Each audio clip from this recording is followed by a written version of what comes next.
just to make sure that it came out right. Thanks, Carol. See you later on.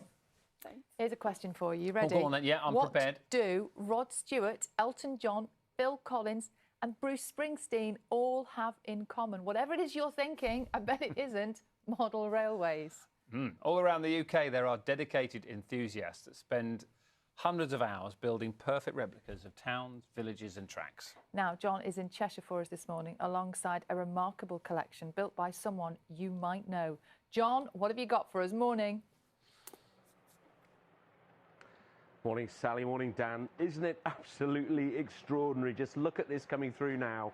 It's a King-class loco, obviously steam powered back in the day, ran on British Railways between, I think, 1937 and 1964. This is all built by record producer Pete Waterman and some of his colleagues and friends. A real labour of love, this, based on Pete's hometown of Leamington Spa, and we're just walking you up to the station now. I've never seen anything like this before in my life, to be honest. The detail is extraordinary, but it's also huge in a small way.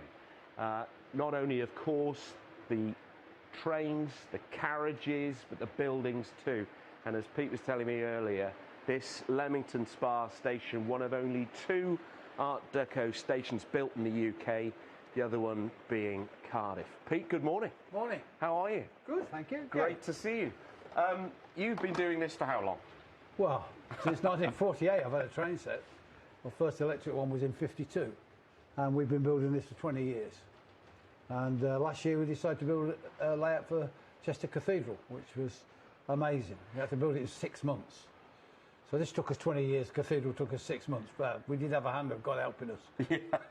It's always useful to have that in your corner, isn't it? And the TV programme starts tonight, and you're in, I think, November the 1st, which features what you did in Chester Cathedral. Tell us about that. Tell us, what's the idea behind that?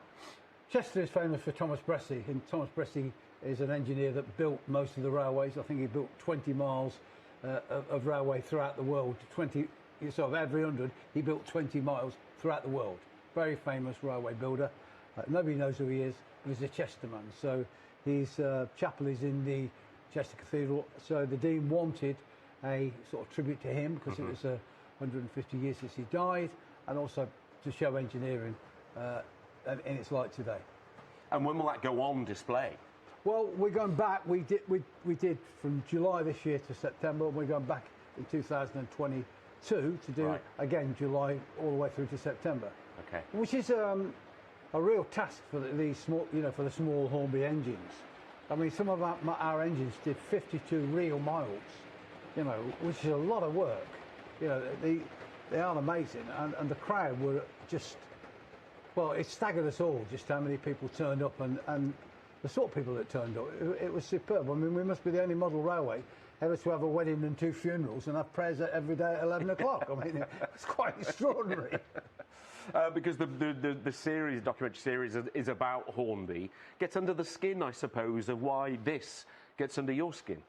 Yeah, I mean, people are passionate about things, and model railways is definitely a passion that a lot of people don't quite understand. But it's about history, it's about doing it yourself. You can absorb yourself into it, so it does relieve a lot of mental stress. And at the end of the day, it's playing trains. Yeah, but you also play with big ones as well, don't you? I do, yeah. Big trains. Let's just have a quick look here. So this is, so I was wondering how you actually make sure that everything is accurate and appropriate to the period.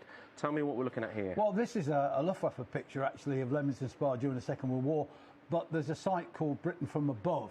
Yeah. And we used that site to model the whole lot, because, of course, it was taken throughout the 20s, 30s and 40s and early 50s from the air when people did that. And of course, it shows you where everything is and was for us to model and put everything in its right place. And it really takes you back when you look around. You've got this, one of the shops here, Freeman Hardy Willis. Yeah. I remember those. You always used to have a Freeman Hardy Willis shoe shop wherever you went, didn't you? So getting that detail right is important. Oh, it's crucial. That's the fun. But the fun for me is doing this research, looking at things like traffic lights. Yeah. Looking at, for instance, Leamington Spa is quite unique in the Midlands, because if you come down here, you'll see that unlike any other houses in the Midlands, the cottages, as they were called, you know, workmen's huts, have got fire breaks. Right. Well, houses in the Midlands didn't have fire breaks. No, okay. And the reason that Leamington Spa did, because they were built by London builders. Right. The London, you know, people in London own the property. Important to get that right. Pete, Yeah. thank you so much. Pleasure. Pleasure to spend some time with you this morning to show us around. Absolutely extraordinary, as we say. Documentary series starts tonight, 9 o'clock, I think it is. Promises to be a real treat. Spectacular. It's beautiful to look at, isn't it? Absolutely gorgeous. Very calming as well to watch. I think anything that, when that much work has gone into something to make it look that spectacular, that is a lot of effort. So lifetimes beautiful. love that, isn't it? It's beautiful.